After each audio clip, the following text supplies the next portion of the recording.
जय हिंद साथियों, स्वागत है आपका भास्कर क्लासेस में। और आप लोग कैसे हैं साथियों? मैं आशा करता हूं कि आप लोग स्वस्थ होंगे। साथियों, आज हम डीएलएड थर्ड सेमेस्टर हिंदी विषय के कुछ महत्वपूर्ण बहुविकल्पीय प्रश्न पर चर्चा करेंगे और सॉल्व करते चलेंगे। तो चलिए साथियों, पहले प्रश्न से स्टार्ट करते हैं। हमारा पहला प्रश्न है, कबीर दास हिंदी भक्ति काव्यधारा के कवि थे। ज्ञान मार्गी, ज्ञानाश्रयी, आबा दोनों, इनमें से कोई भी नहीं। तो साथियों, कबीरदास जी हिंदी भक्ति काव्यधारा के ज्ञानाश्रयी शाखा के कवि थे। अगला प्रश्न साथियों, सूरदास की कृतियां हैं सूरसागर, साहित्य लहरी, सूर सारावली, उपरोक्त सभी। तो साथियों, जैसे कि हम लोग का सूरदास जी की जीवन परिचय के बारे में चर्चा कर चुके हैं, तो उनकी कृतियां जो हैं सूरसागर, सूर सारावली और साहित्य लहरी तीनों हैं, इसलिए हमारा आंसर हो जाएगा उपरोक्त सभी। अगला प्रश्न है साथियों, तुलसीदास ने रामचरितमानस की रचना की थी। काशी में, अयोध्या में, प्रयाग में, इनमें से कोई भी नहीं।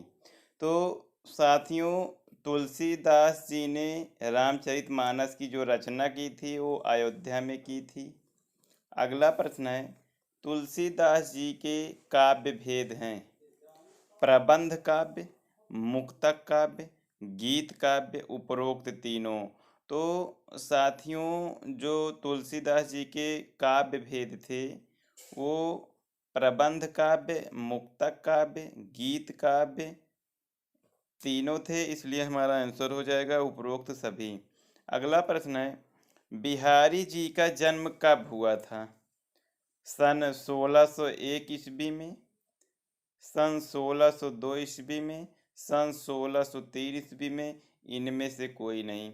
तो साथियों, बिहारी जी का जन्म जो है सन 1603 ईस्वी में हुआ था। अगला प्रश्न है, बिहारी के काव्य का प्रमुख रस है हास्य रस, रौद्र रस, श्रृंगार रस, इनमें से कोई भी नहीं।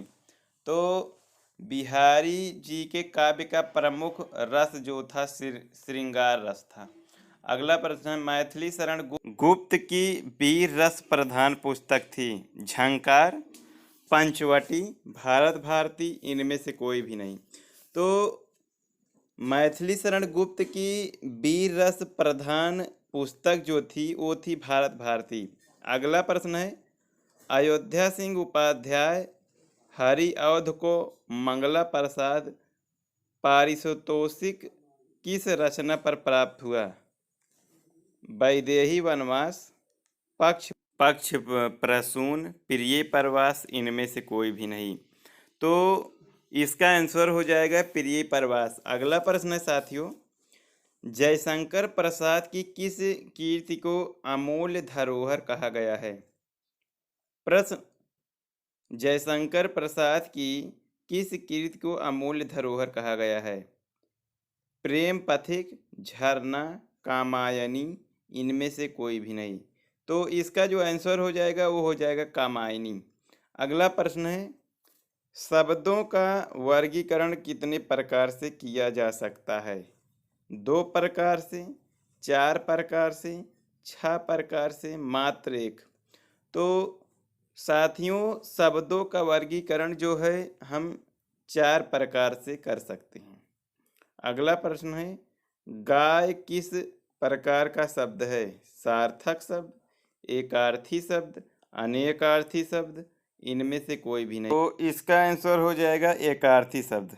अगला प्रश्न है, दिए गए विकल्पों में से अनेकार्थी शब्द की पहचान कीजिए। लोहा, कलम, हंस, इनमें से कोई भी नहीं। तो साथियों, दिए गए विकल्पों में से अनेकार्थी शब्द जो है वो हंस है। अगला प्रश्न से पहले हम कुछ निर्देश लिखा है उसको देखेंगे। तो निर्देश जो है लिखा गया है, प्रश्न संख्या 13 से 23 तक निम्नलिखित वाक्यांश के लिए प्रयुक्त शब्द का चुनाव कीजिए। अगला प्रश्न है, जिसे देखा ना जा सके, अदृश्य, परोक्ष, गायब, इनमें से कोई भी नहीं। तो साथियों, जिसे देखा ना जा सके उसे अदृश्य कहते हैं। अगला प्रश्न है, जिसका अंत ना हो, समाप्ति, अनंत, तेजस्वी, इनमें से कोई भी नहीं। तो साथियों, जिसका अंत ना हो उसे अनंत के नाम से जाना जाता है। अगला प्रश्न है, जिसमें धैर्य ना हो, बलवान, अधीर, कमजोर, इनमें से कोई भी नहीं। तो इसका जो आंसर हो जाएगा वो हो जाएगा अधीर। जिसमें धैर्य ना हो उसे अधीर के नाम से जाना जाता है। अगला प्रश्न है, जो उत्तर न दे सके, निरुत्तर, मूर्ख, अज्ञानी, आ व बा दोनों। तो इसका जो आंसर होगा, जो उत्तर ना दे सके उसे साथियों जो है निरुत्तर कहते हैं। अगला प्रश्न है, अपने पर बीती घटना, यात्रा, वृतांत, आप बीती, आत्मकथा, इनमें से कोई भी नहीं। तो साथियों, अपने पर जो बीती घटना होती है उसे आप बीती के नाम से जाना जाता है।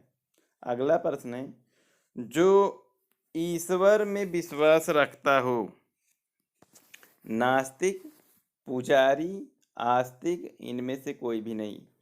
जो ईश्वर में विश्वास रखता हो साथियों वो आस्तिक होता है। अगला प्रश्न है, जिसका कोई आकार न हो, निराकार, गोल, साकार, इनमें से कोई भी नहीं। तो साथियों, जिसका कोई आकार न हो उसे निराकार के नाम से जाना जाता है। अगला प्रश्न है, जहाँ अनाथ रहते हों, अकेला, अनाथालय, होटल, इनमें से कोई भी नहीं। तो जहाँ अनाथ रहते हों साथियों उसे अनाथालय कहते हैं। अगला प्रश्न है, जो पढ़ा लिखा हो, विद्वान, शिक्षित, शिक्षक, इनमें से कोई भी नहीं। जो पढ़ा लिखा हो साथियों उसे शिक्षित कहते हैं।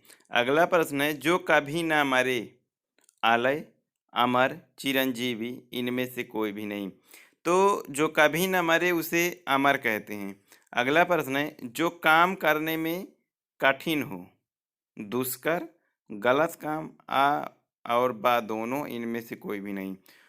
तो साथियों, जो काम करने में कठिन हो उसे दुष्कर कहते हैं। अगला प्रश्न है, सोम का विलोम है, मंगल, बुध, उग्र, इनमें से कोई भी नहीं। तो साथियों, सोम का विलोम जो होता है उसे उग्र कहते हैं। अगला प्रश्न है, दिए जा रहे मुहावरे का अर्थ है, काया पलट होना, शोभा बढ़ाना, सुंदर दिखना, अत्यधिक परिवर्तन, इनमें से कोई भी नहीं। तो साथियों, जो दिया गया मुहावरा है काया पलट होना, उसका अर्थ है अत्यधिक परिवर्तन होना। अगला प्रश्न है, ईद का चांद होना, मुहावरे का अर्थ है पागल हो जाना, बहुत बोलना, अत्यधिक गुस्सा होना, बहुत दिनों बाद दिखना। तो साथियों, ईद का चांद होना अर्थात इस मुहावरे का अर्थ है बहुत दिनों बाद दिखना। अगला प्रश्न है, घड़ों पानी पड़ना, मुहावरे का अर्थ है बेशर्म होना, शर्मिंदा होना, अधिक नहा लेना, इनमें से कोई भी नहीं। तो घड़ों पानी पड़ना मुहावरे का अर्थ है शर्मिंदा होना। अगला प्रश्न है, दांत पीस कर रह जाना, मुहावरे का अर्थ है क्रोध करके रह जाना, निश्चय करके रह जाना, सुनिश्चित कर लेना, इनमें से कोई भी नहीं। तो साथियों, दांत पीस कर रह जाने जो मुहावरे का अर्थ है वो है क्रोध होकर शांत रह जाना। अगला प्रश्न है, आप भला तो जग भला, मुहावरे का अर्थ है अत्यधिक सम्मान पाना, अत्यधिक सम्मान देना, स्वयं ठीक रहो दुनिया ठीक रहेगी, इनमें से कोई भी नहीं। तो साथियों, आप भला तो जग भला मुहावरे का अर्थ है स्वयं ठीक रहो दुनिया ठीक रहेगी। अगला प्रश्न है, साहित्य को ज्ञान की राशि का संचित कोष किसने बताया? बाबू गुलाब राय, रामचंद्र शुक्ल, श्याम सुंदर दास, प्रेमचंद्र। तो साथियों, साहित्य को ज्ञान की राशि का जो संचित कोष बताया है वो पंडित रामचंद्र शुक्ल जी हैं। अगला प्रश्न है, भाषाई कौशल नहीं है, गद्य, पठन, वाचन, लेखन। तो साथियों, भाषाई कौशल जो है गद्य नहीं है। अगला प्रश्न है, गद्य का अर्थ है बोलना, कहना, वाक्य बनाना, स्पष्ट करना। तो साथियों, गद्य का जो अर्थ है वो है बोलना। अगला प्रश्न है, भाषा की दृष्टि से पाठ्य पुस्तकों को होना चाहिए शुद्ध, पठनीय, तार्किक, इनमें से कोई भी नहीं। तो साथियों, भाषा की दृष्टि से पाठ्य पुस्तकों को जो है वो शुद्ध होना चाहिए। अगला प्रश्न है, गद्य का प्रयोग किया जाता है वैदिक व्यवहार में, बोलचाल में, परस्पर विचार विमर्श में, इनमें से कोई भी नहीं। तो गद्य का प्रयोग जो है वो वैदिक व्यवहार में भी नहीं किया जाता, बोलचाल में भी नहीं किया जाता, परस्पर विचार विमर्श में नहीं किया जाता। इसलिए हमारा आंसर हो जाएगा इनमें से कोई भी नहीं। तो साथियों, इन्हीं कुछ महत्वपूर्ण प्रश्नों के सॉल्व के साथ मुझे इजाज़त दीजिए।